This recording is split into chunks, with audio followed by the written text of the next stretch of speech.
ये तारीख पे लिखा जाएगा, आने वाले इतिहास में लिखा जाएगा कि जिस वक्त फिलिस्तीन के मुसलमान अपने इस्लाम और ईमान को बचाने की जंग लड़ रहे थे, भारत का मुसलमान आए। अब साहब जोहर असर तो पढ़ लिया, मगरिब तो पढ़ ली, ईशा नहीं है ना साहब, नहीं यार हिम्मत नहीं पड़ती है, और फजर में लिहाफ ओढ़ के सो गए। जो आदमी अपने सर्दियों की सख्त रातों में अपने जिस्म से अपने लिहाफ की कुर्बानी न दे सके, 1-2-3 किलो की रजाई की कुर्बानी न दे सके, वो इस्लाम के लिए अपनी जान की कुर्बानी क्या देगा? वो फिलिस्तीन के मुसलमानों के लिए हमदर्दी की दुआएं क्या करेगा? जो शख्स इस्लाम के उसूल और ज़ाब्ते को मानते हुए 2-3 किलो का लिहाफ अपने ऊपर से न हटा सके, अपने ऊपर से एक लिहाफ की कुर्बानी न दे सके और मस्जिद में न जा सके, ढांक बंद करिए ड्रामे, बंद करिए नौटंकियां कि साहब दुआ करो। कहां से दुआएं कबूल हो? हमारी रिस्क हमारा हलाल नहीं, रोजी हमारी हलाल नहीं, कारनामे हमारे जायज नहीं, नमाजों से हमें शगुफ नहीं, मस्जिदें हमारी वीरान पड़ी हैं। अल्लाह फिलिस्तीन के मुसलमानों पे मदद फरमा।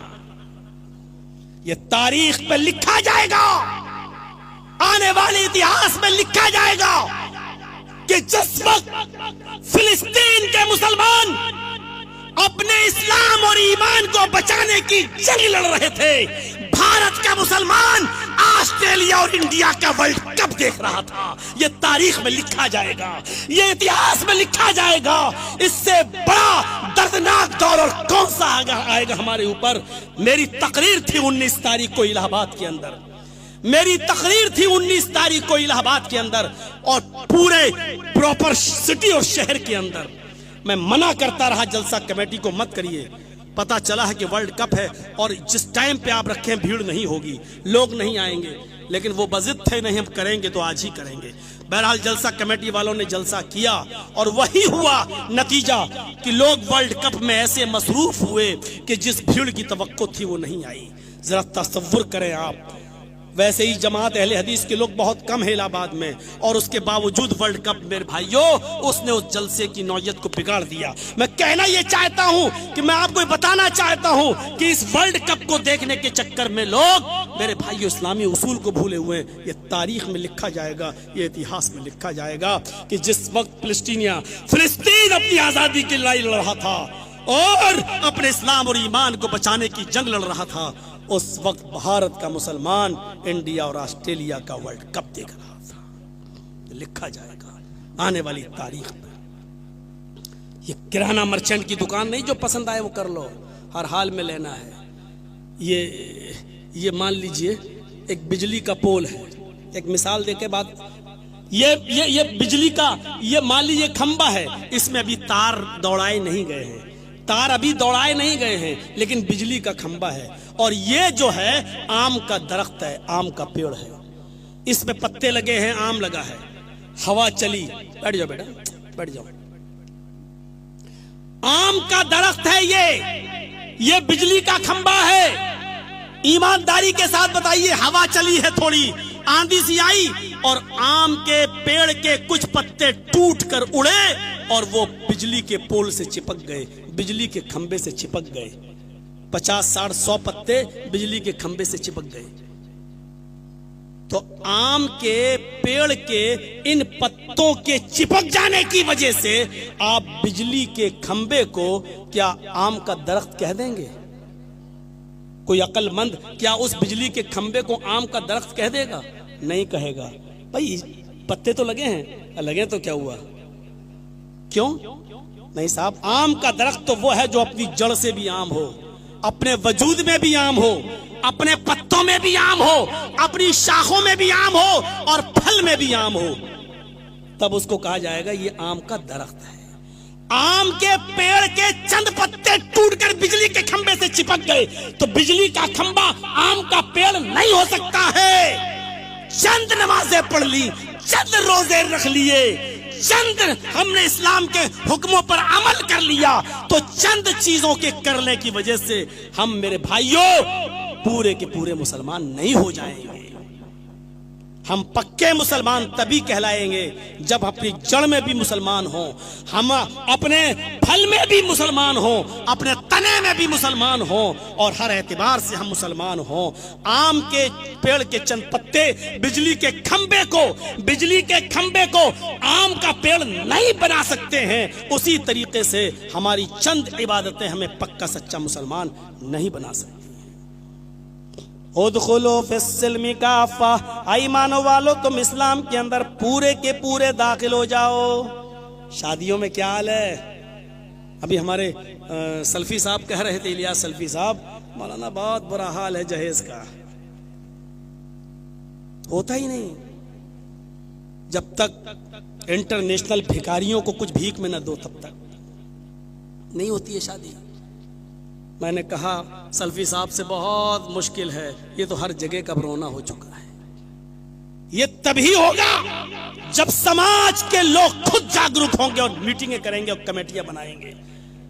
25 साल की जिंदगी कम नहीं होती है। सन 1997 में मेरी पहली तकरीर मऊना भंजन की सरजमीन पर सोनियावाड़े में हुई थी, और 97 से लेकर 2023 छोड़ लीजिए आप, 3 उधर और 23 ये 26 साल जिंदगी, और आपके इलाके में 25 साल से मैं चला आ रहा हूं। 25 साल की जिंदगी कोई कम जिंदगी नहीं होती है मेरे भाइयों। इस 25 साल की जिंदगी का तल्ख तजर्बा यह है कि जहेज जैसी लानत अपने मुआशरे से मौलवी जर्जीस भी खत्म नहीं करा सका। जिसको आप सबसे ज्यादा सुनते हो, जिसकी इज्जत सबसे ज्यादा करते हो, जिसका एहतराम सबसे ज्यादा करते हो, जिसको हर जलसे में बुलाना उस जलसे की कामयाबी का जमानत समझते हो, लेकिन मौलवी जर्जीस भी 25 साल से सिर्फ बोल नहीं रहा है बल्कि भौंक रहा है। इसको भौंकना ही कहेंगे हम। अगर बोलना माना होता तो अमल किया होता, भौंकना ही तो आपने समझा है, इसीलिए तो एक कान से सुना और दूसरी कान से उड़ा दिया। नहीं खत्म हुआ है जहेज जैसी लानत आज हमारे मुआशरे से और समाज से। क्या कहेंगे आप? करिए, कितना आप नौटंकी करेंगे, करिए। ये गरीब लड़कियां आपकी नहीं रह गई।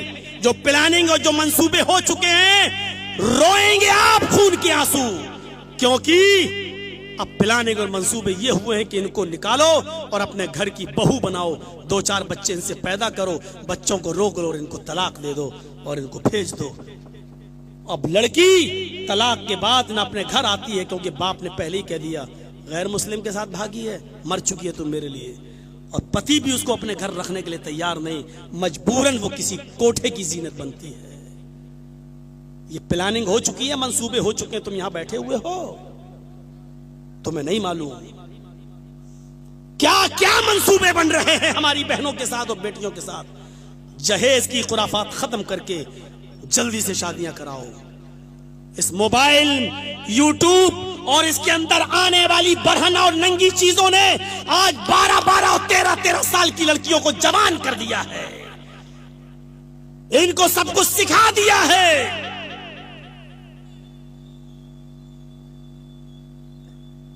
जल्दी शादियां करिए और जहेज की लानत अपने मुआशरे से खत्म कराइए। मिलकर बैठकर समझौता करके लोगों से मुआशरे में तय कर लो, जो जहेज मांगेगा उसको जहेज, उसका बाइकाट, जो जहेज देगा उसका बाइकाट। ये जब तक आप तय नहीं करेंगे नहीं रुकेगा। मौलवी जर्जीस आएगा, बोल के चला जाएगा। अमल हमें और आपको सबको मिलकर करना है। जब तक सोशल बाइकाट नहीं होगा तब तक ये मामला आगे नहीं बढ़ेगा। आप मदरसा बनाते हैं, कमेटी बना ली, मस्जिद बनाते हैं, कमेटी बना लेते हैं, इसके लिए भी कमेटी बना लीजिए मेरे भाइयों, वरना हमारी लड़कियां गैर मुस्लिमों के साथ जाएंगी। जाएंगी नहीं, जा रही हैं। कितने रिकॉर्ड आपको बताएं? मुझे मालूम है कि कुछ चैनल वाले हमारी कटिंग कर करके जी न्यूज और आर भारत जैसे जहरीले चैनलों पर देते हैं, इसलिए मैं रिकॉर्ड नहीं बता रहा हूं आपके सामने, लेकिन ये बता रहा हूं कि मंसूबे हो चुके हैं, प्लानिंग बन चुकी है।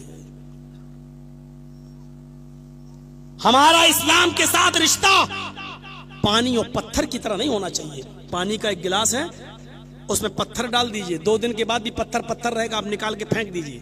यानी पानी में पत्थर डालो, जब चाहो तब निकाल के फेंक दोगे। ऐसा नहीं होना चाहिए कि जब चाहो इस्लाम हमारे दिल से निकाल लो, जब चाहो तब हम इस्लाम में दाखिल हो जाएं। ऐसा नहीं होना चाहिए। हमारा इस्लाम के साथ रिश्ता ये होना चाहिए, इस्लाम के साथ हमारा रिश्ता पानी और रंग की तरह होना चाहिए। पानी और रंग, कलर। एक गिलास पानी में 2 रुपए का खाने वाला कलर डाल दीजिए, लाल, पीला, हरा, कोई भी कलर आप एक गिलास पानी में या एक जग पानी में डाल दीजिए और वो घुल जाएगा, 1 मिनट में घुल जाएगा।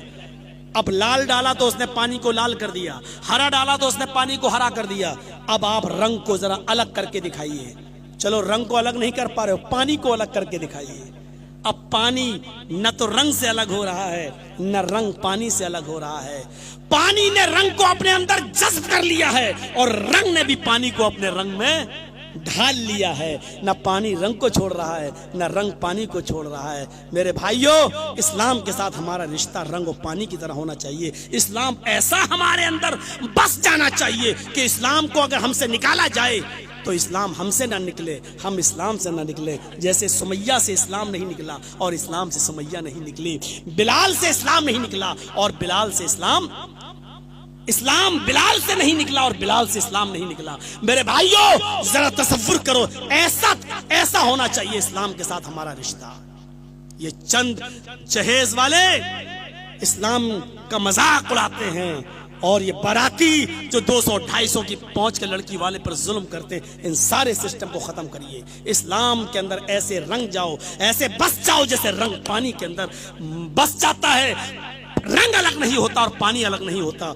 मेरे भाइयों, ये रही मेरी 1.5 घंटे की तकरीर का खुलासा। इससे ज्यादा अब हम चल नहीं पाएंगे क्योंकि हम भी यूपी के ही डायरेक्ट आपके जलसे में आ रहे हैं। तो मेरे भाइयों, चलते चलते फिर कहता हूं कि जिस इदारे के लिए ताउन के लिए जलसा किया गया है, आपसे गुजारिश है, मेरे बाद शायद ये बात किसी को सुनेंगे।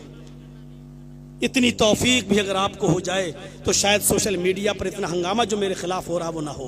अगर आप मेरे बात सुनने लगो तो मुझे कोई रुस्वा और जलील ना करे, लेकिन रुस्वा और जलील इसलिए कर रहा है क्योंकि आप मेरे बगैर आते नहीं और जब मैं बोल के हटता हूं तो आप किसी दूसरे को सुनते नहीं। और जाहिर बात है, हसद होता जो किसी के दिल में आ सकता है वो सोशल मीडिया पे कुछ भी कह सकता है। हमारी इस तकरीर को वो ड्रामा भी कहेगा, मदारी भी कह देगा, वो जहनों की अय्याशी भी कहेगा, उसके दिल में जो आएगा वो कहेगा। क्यों? इसलिए कि आप उसको सुनते नहीं हैं। इसलिए मेरे भाइयों, उसके दिल में जो आएगा वो कहेगा और ये उसका कहना बजा भी है क्योंकि उसकी जगह पर अगर हम होते तो हमारे अंदर भी इस चीजें आ सकती थी। तो इसलिए आप सबको सुनिए, इसलिए कि सब इस्लाम ही की दावत देते हैं, कोई आपको उल्टी सीधी बातें नहीं बताता है। अल्लाह ताला हम सबको सुनने की तौफीक अता फरमाए, इस मदरसे का ताउन फरमाए, ज्यादा से ज्यादा ताउन फरमाए। और इस मदरसे का चूंकि पूरा खर्चा मेरे भाइयों इन्हीं जलसों से चलता है और जलसों में जो ताउन होता है पूरे साल का खर्चा उसी पर होता है। मैं फिर आपसे गुजारिश करता हूँ, मेरी बात रख लीजिएगा और आप इस मदरसे का ताउन कीजिएगा। अल्लाह ताला हमें इस्लाम के अंदर पूरा दाखिल फरमा दे। जब तक तो हमें इस्लाम पर जिंदा रखे, इस्लाम पर जिंदा रखना, और जब हमारा खात्मा हो तो ईमान पर हमारा खात्मा फरमाना। वमा अलैना इल्लल बलागुल मुबीन व आखिरु दावाना।